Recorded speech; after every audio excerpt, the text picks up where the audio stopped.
I never should have said yes. That's what keeps playing in my head, over and over, every time I close my eyes at night.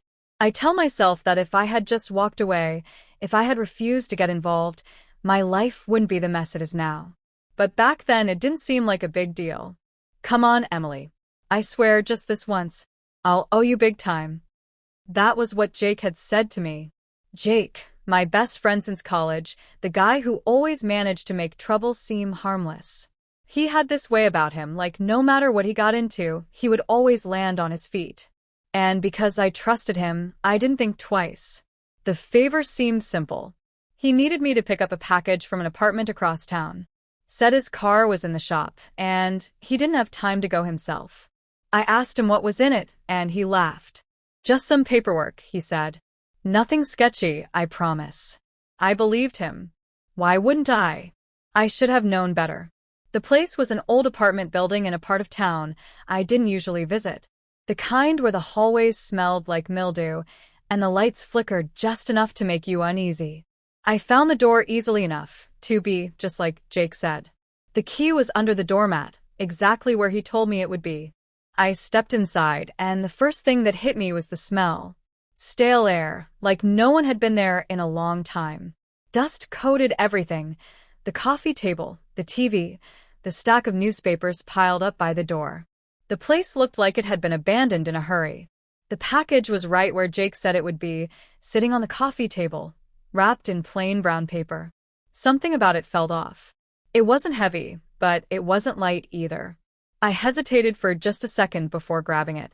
And that's when I heard the noise behind me. The door clicked shut. My stomach dropped as I spun around. A man stood in the doorway, blocking my only exit. He was tall, maybe late 30s, with dark eyes that didn't blink. You're not Ryan, he said. I shook my head, gripping the package tighter. I'm just here to pick this up for a friend. He didn't move, didn't speak. Just stared at me for a long moment. Then, without a word, he stepped forward, took the package right out of my hands, and tore it open. Inside were stacks of cash. Neatly wrapped, bound with rubber bands. A lot of cash. My breath caught in my throat. The man sighed, shaking his head like he was annoyed. Who sent you? I swallowed hard. Jake. His eyes flickered with something, recognition maybe. Frustration. He pulled out his phone and dialed. I could hear it ringing through the speaker. Jake picked up on the second ring. Yeah. You sent someone to my apartment, the man said. Silence. Then Jake's voice, low and tight. What? The man glanced at me. Girl. Brown hair. Holding your money. More silence. Then Jake said, I can explain. You'd better, the man said and hung up. I didn't know what was happening, but I knew it was bad. I could feel it in my chest, in the way my hands were shaking. I took a step back, pressing against the edge of the couch. Sit down, the man said. It wasn't a request. I sat. A minute later, there was a knock at the door. Another man walked in, this one older, dressed in a suit. He looked calm, like he'd seen this kind of thing 100 times before. He glanced at the package, then at me. You're Jake's friend? He asked. I nodded. He sighed. I assume he didn't tell you what this was. No, I said quickly. He just told me to pick it up. The older man exchanged a look with the first guy. And you didn't ask questions? I did, I said. He lied. He let out a slow breath. That sounds like Jake. I wanted to run. Every instinct in me was screaming to get out of there, but I knew I couldn't. Not yet. You're lucky, the man said. Lucky we're reasonable people. Lucky we don't assume you're in on it. In on what? I asked. Neither of them answered. A few seconds passed, then the older man gestured to the door. Go home, Emily. Tell Jake he's got 24 hours to fix this. I didn't need to be told twice. I grabbed my bag, rushed past them, and practically ran to my car. My hands were shaking as I turned the key in the ignition. I drove straight to Jake's place, my mind racing.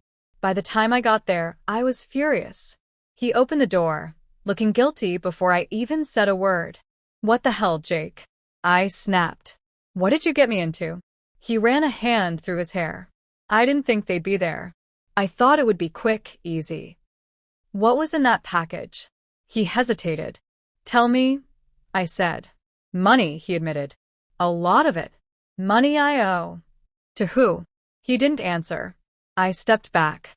They said you have 24 hours. His face paled. I shook my head. I don't care what's going on, Jake. I'm done. Don't call me again. Then I left. But it didn't end there. Over the next few days, strange things started happening. I noticed cars parked outside my apartment at odd hours. Once, I came home to find my door unlocked, even though I was sure I'd locked it. Then one night, my phone rang. A blocked number. I answered, my heart pounding. A low voice said, "You should be careful who you help." Then the line went dead. I don't know how Jake handled his situation, and I don't want to know. I blocked his number. Moved to a different apartment across town. Changed my routine. But even now, years later, I still feel like I'm being watched. He promised it was just one time. But what happened after still haunts me.